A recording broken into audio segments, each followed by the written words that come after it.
Hello फेरि पनि तपाईलाई मेरो मिनी भ्लगमा स्वागत छ। भिडियो लिएर आइसकेको छु र आजको रेसिपी चाहिँ चाम्रे भात अनि आलु अनि अन्डा।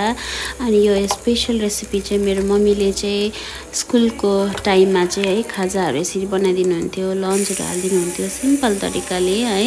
अनि त्यही रेसिपी मैले ट्राई गरिरहेको छु। अनि जिरा फुराएर चामललाई 10 मिनेट जस्तो हर्दी अनि नुन हालेर भुटेर यतिको नजारा हुन्छ है। ब्राउन ब्राउन भएपछि त्यहाँदेखि तपाईले स्वाद अनुसार नुन अनि त्यहाँदेखिको 2 कप जस्तो पानी हालेर 2 या 3 बेसरको लागि तपाईले छोडिदिनुस् है। अनि भन्दा भन्दै यहाँनिर कराई पनि तातिसक्यो, सँगसँगै म आलु पनि बनाउँदै छु है। सिम्पल त्यस्तै तेल हालेर जिरा लसुन अनि साना प्याज हालेर म यसलाई सिम्पल तरिकाले बनाउँदै छु आलु पनि है।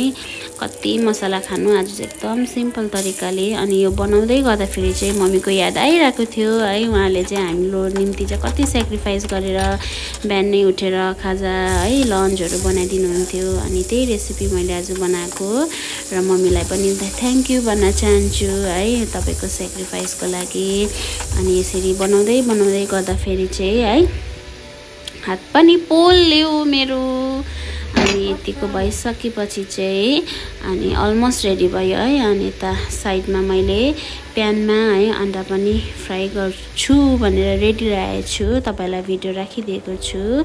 सिम्पल है भन्दा भन्दै खाना पनि पाक्यो।